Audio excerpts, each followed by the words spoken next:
Hello, Assalamualaikum, and a very good day to my examiners, Mr. Eliyas and Dr. Nur Huslinda, and also to everyone watching. My name is Wan Ahmad Amjad bin Wan Abdul Aziz, student ID 20238244058 from the Bachelor of Applied Language Studies in English for Intercultural Communication, UiTM Shah Alam. Today I will be presenting my final year project entitled Exploring the Relationship Between Cultural Attitude and Motivation in English Communication Among Malaysian ESL Students, a qualitative study, which was conducted under the supervision of Mr. Elias. Thank you so much, Mr. Elias. Okay, my presentation today has 7 parts. I will begin with the introduction and the problem that motivated this study.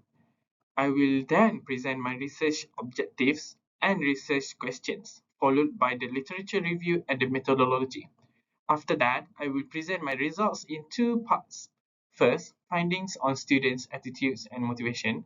Second, the findings on how attitudes actually shape their speaking. I will end with discussion, conclusions, and implications of the study. Okay, let me begin with a situation that I believe both examiners will recognize immediately: the silent classroom. English holds an established position in Malaysia. It is our institutional second language, and the Malaysia Education Blueprint 2013 to 2025 states clearly that students must be biliterate in both Bahasa Malaysia and Bahasa English language. Malaysian students spend more than a decade learning English formally, and yet, in classrooms across the country, we see students who have adequate grammatical knowledge of English but remain reluctant to speak it. When the lecturer asks a question in English, the room goes quiet, not because students do not know the answer, but because they choose not to say it. The literature tells us that ability alone cannot explain this silence. 3 problems frame my study. First, there is a well-documented gap between learners' formal knowledge of English and their communicative use of it, which previous research attributes to grammar-focused and exam-focused teaching. Second, the reluctance to speak points to socio-psychological factors. In particular, language anxiety and identity concerns, including the fear that speaking English too might make a person appear Western, you know, or distant from their own culture. Third, this is the gap my study addresses. Malaysian research on this problem has been largely quantitative and questionnaire based. From the existing studies, we can see that students' attitudes have been measured many times, but the mechanism, meaning how those attitudes actually translate into silence, has rarely been explored in students' own words. So the question that drives this entire study is the one you see at the bottom of the slide. Why do capable Malaysian ESL students choose not to speak the English they value? To answer that question, the study pursued 3 objectives, each paired with a research question. The first objective was to explore cognitive, affective, and behavioral dimensions of Malaysian ESL students' attitudes towards English, in other words, what they believe about the language, what they feel when using it, and how they behave towards it. This corresponds to my first research question: how do students describe their cultural attitudes across these 3 dimensions? The second objective was to explore how students account for the motivation to speak English, including instrumental, integrative, and self-related orientation. The matching research question asks, what reasons do students give for wanting or not wanting to speak English? The third objective is the heart of the study: to explore how cultural attitudes and motivations are related in students' own accounts.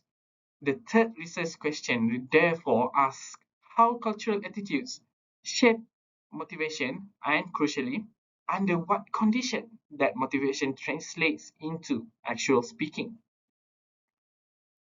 The study is anchored in four theoretical frameworks, and each one contributes a different layer of explanation. First, the tri-component model of attitude from Wenden and from Byron, and Branscombe breaks attitude into three components: cognitive, which covers belief; affective, which covers feeling; and behavioral, which covers tendencies to act. This model gave my first research question its structure.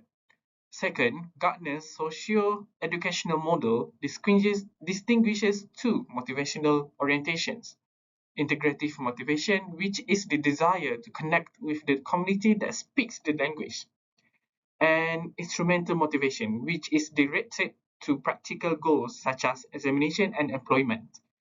Third, Dornier's L2 motivational self system brings in the learner's self image, the ideal language L2 self, which is the English speaker a learner personally aspires to be, and the O2 L2 self, which is the speaker they feel expected or obligated to become. Fourth, the willingness to communicate framework by McIntyre and Duquette explains the final step. It tells us that motivation alone does not produce speech. Willingness to communicate is the immediate readiness to speak. It is gated by two factors: anxiety and perceived competence. A motivated learner who feels anxious may still stay silent. Now, the gap. Reviewing the Malaysian literature, a consistent pattern emerges. Learners recognize the instrumental value of English, but this does not reliably translate into classroom speaking. However, most of these studies are cross-sectional surveys. Yeah, they measure how strong attitudes are, but they cannot explain how attitudes work. And the identity concern, but the perception of appearing Western has been reported in the literature, but it had not been examined as a mechanism in itself in students' own words. That is precisely what my study set out to do. Because my research question asks about meanings, experiences, and mechanism rather than measurements, the study adopted a qualitative interpretivist design following Creswell. The participants were 7 Malaysian undergraduates at UiTM, recruited through purposive criterion sampling. All were all were in at least their second year of study, all learned English as a second language, and all shared a common Malay ethnic background. I want to highlight that this shared background is a deliberate design strength, not a limitation.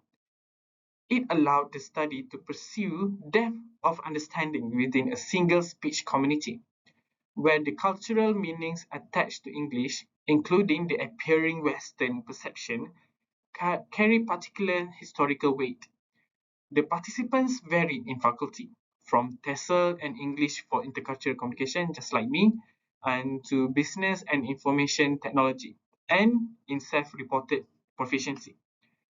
The adequacy of 7 participants is justified through the information power framework by Matured and colleagues. Because the study has a narrow aim, a highly specific sample, an established theoretical foundation, and a strong interview dialogue, a small sample holds sufficient information. Is enough. I deliberately did not rely on data saturation because Braun and Clark argue that saturation is conceptually incompatible with reflexive thematic analysis. The instrument was a self-developed, semi-structured interview protocol with 6 core questions and probe sets, each mapped to a research question covering beliefs, avoidance, and feelings, and motivational orientation, also future alto selves, competence, and anxiety, and identity concerns. 2 design decisions deserve mention. First, the identity question was framed in the third person, asking whether participants had heard such views rather than whether they held them, to reduce social desirability pressure on a sensitive belief. Second, participants could choose to be interviewed in Bahasa Malaysia, English, or a mixture so that the language of the interview itself would not constrain their true expression. The interviews were audio recorded with consent, transcribed verbatim, and analyzed using reflexive thematic analysis, following broad and class seed phases. Trustworthiness was addressed through Lincoln and Gubas 4 criteria: credibility, dependability, conformability, and transferability, supported by an audit trail, thick description, and reflexive memos in which I documented in my own position as a Malaysian ESL student. The analysis constructed 8 themes. Let me begin with the findings for the 2 research questions, and I would summarize them in one sentence: positive attitudes, strong motivation, and yet silence. For research question 1, the cognitive dimension from interviews with students, it was found that every participant had positive beliefs about English. They describe it as localized necessity. One participant called English the glue that connects Malaysia's communities, and they insisted that English is no longer a foreign language, pointing to Manglish as proof that Malaysians have made it their own. Interestingly, the study also tells us that English carries class connotations. Some participants observe that speaking it can mark a person as elite or educated, which becomes important later. On the affective dimension, the picture was unstable. From the study, we can see that participants genuinely enjoyed English. One participant even found it easier to express emotions in English than in Malay, but every single participant reported a fear of judgment. This fear came from 2 directions: linguistic judgment, the fear of the grammar Nazi, and social judgment, the fear of appearing arrogant simply for speaking English. Several also described a frustrating gap between what they could think in their heads and what came out of their mouths. On the behavioral dimension, it was found that participants were highly strategic. Code switching Manglish was their default mode with fellow Malaysians, and they deliberately avoided English in Malay dominant settings such as Mamak or the Kampung. Crucially, they did this even when they were fully able to speak English, so ability cannot be the explanation. For research question 2, on motivation, 3 strands emerged. Instrumental motivation was universal. Every participant cited careers, interviews, and access to knowledge. Integrative motivation was present but reconfigured. Participants did not wish to join British or American communities. Instead, they wanted to connect with international online communities, global media, and internet friends. And their ideal L2 self was strikingly consistent. A speaker who is confident and clear, but explicitly not native-like, and importantly, they are still fully Malaysian. So, if attitudes are positive and motivation is strong, what suppresses the speech? This brings me to third research question, and to the 2 most important findings of the study. The first is what I call the shadow of the Mat Saleh label. From interviews with students, it was found that every one of the 7 participants recognized the stereotype that a Malay who speaks fluent English is acting Western. They cited labels such as Mat Saleh and whitewash, and the framing of English as the colonizer's language. Now, here is the paradox. All 7 participants rejected this stereotype in principle. One relayed his lecturer's words: speaking English does not change your identity, it changes your skill. And yet, the same participants accommodated the stereotype in practice.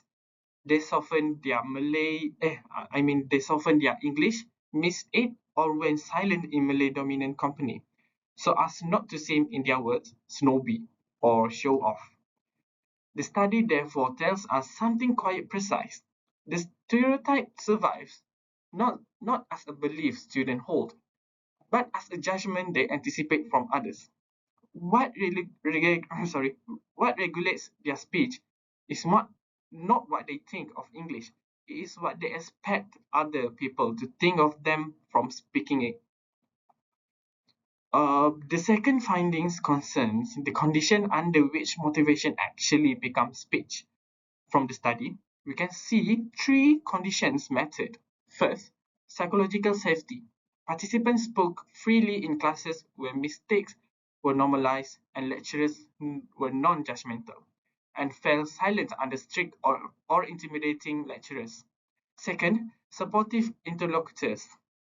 One participant described how a client's gentle, constructive feedback during her internship permanently changed her view of fluency. Third, structured opportunity.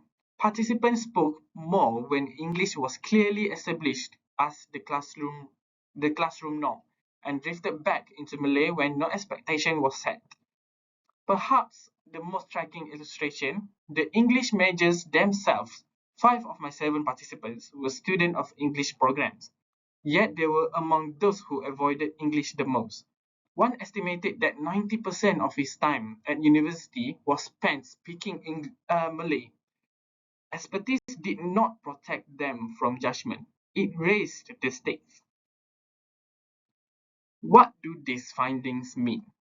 3 points. First, the findings confirm that the theoretical frameworks they relocate the decisive influence. The tri-component model held, but its three components diverged sharply within the same learners. Positive beliefs coexisting with anxious feelings and avoidant behavior. The willingness to communicate framework was confirmed its strongest form.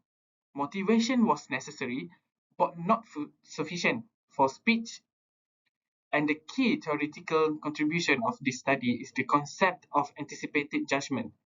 The finding that speaking is regulated not by learners' own attitude, which surveys keep finding positive, but by the judgments they expect from others. This explains why Malaysian survey research keeps reporting positive attitudes while classrooms remain silent. Second, the findings suggest that integrative motivation in Malaysia has not disappeared. It has been reconfigured toward an international, largely online arena, which supports Donye's reason for moving beyond the classical target community concept. Third, the implications. For educators, the findings suggest that classroom silence should be read as socio-psychological signal, not a competence deficit. Psychological safety, explicitly normalizing mistakes, is likely to do more for oral participation than additional grammar instruction. Lecturers should set in clear English use norms, and code switching should be treated as a bridge toward fuller English use rather than as a failure. For curriculum designers and policymakers, the study indicates that the barrier is partly cultural and social, so the intervention must be social effective as well as linguistic, including public messaging that legitimizes a bilingual Malaysian English identity, which is exactly the position all 7 of my participants themselves endorsed. For future research, I recommend extending the inquiry to other ethnic communities and institutions, triangulating interviews with classroom observation and operationalizing anticipated judgment as a distinct construct within the WTC framework. To conclude, this study asks why capable Malaysian ESL students so often do not speak the English they value. The answer, constructed from their own accounts, is that their attitudes are positive, their motivation is strong, and their aspiration is not to sound Western. It is to stop being afraid. What restrains their speech is the social meaning of speaking and the safety of the room they are in. Making English socially unremarkable among Malaysians is therefore not peripheral to building communicative competence. It is the heart of the task. That is all from me. Thank you so much, Mr. Eliyas and Dr. Huslinda, and for everyone watching. Goodbye.